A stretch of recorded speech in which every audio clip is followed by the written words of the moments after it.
Dragi gledatelji, danas ću vam reći jedan nevjerojatan napitak. Jedan čaj koji ćete praviti od nekih jako interesantnih sastojaka koji ima nevjerojatan utjecaj na poboljšavanje zdravlja vaših zglobova, artritisa, artroza, za koljena, kukove, recimo za uklanjanje otekline i puno toga. Jako dobro slušate ovu današnju recepturu, treba će vam malo vremena da ga napravite, međutim ovo je jedan izvanrednih prirodnih načina, mojih omiljenih recepata za sve vas, ukoliko želite prirodno i sigurno spriječiti artrozu kuka, koljena i želite izbaciti otekline iz vašega tijela. Ukoliko želite da vas ja osobno liječim sa specijalnim programima prirodnih liječenja iz Mario Lab centra, koje usavršavam zadnjih 25 godina rada sa pacijentima iz cijeloga svijeta, nazovite moju ordinaciju Mario Lab centar Zagreb na ove brojeve telefona ili posjetite Mario Lab HR, moju internetsku stranicu, gdje ćete naći puno informacija kako ja liječim moje pacijente na prirodan, siguran način i u kombinaciji sa najmodernijim oblicima fizikalne terapije i rehabilitacije. Ono prije svega što će vam trebati, biti će vam jedan ananas.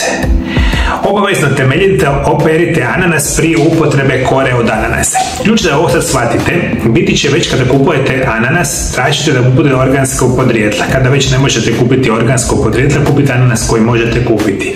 U ovaj napitak i čaj će ići zapravo kora od ananasa. A da bi mi mogli napraviti ovu koru od ananasa na onaj pravilan mogućan način, mi prvo tu koru od ananasa i cijeli ananas moramo temeljito očistiti. U veliku posudu za čišćenje dodajte dovoljno vode da možete uroniti cijeli ananas. U vodu dodajte 1 do 2 velike žlice jabučnog octa. Promešajte i sada u otopinu vode i jabučnog octa stavite cijeli ananas, ostavite 30 minuta. Dakle, u vodi sa jabučnim octom stavimo kompletan ananas, ostavimo ga 30 minuta. I to će izvući većinu onih herbicida, pesticida, loših situacija. Izvučemo ananas, ostavimo ga sa strane, neka se lijepo, krasno posuši. I kada se ananas posuši, lijepo ga izrežemo. Kora posebno onaj mesnati dio. Ostatke ananasa koji ne pojedete, kao što je ovaj mesnati dio, smrznete ga, stavite ga u zamrzivač. Ono što nama treba biti će upravo kora od samoga ananasa. Kada je ananas suh, sa oštrim nožem pažljivo uklonite koru. Sada neće nam trebati nekoliko komada kore od ananasa, ogulite korijen od đumbira veličine palca i narežite.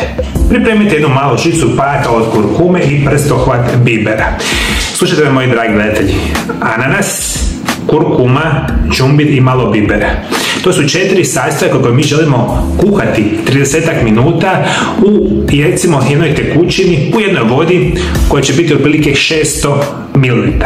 Ono sve što trebate je sada u posudu dodajte 600 ml vode, komade nasjeckane kore od ananasa, đumbir, kurkumu i malo bibera.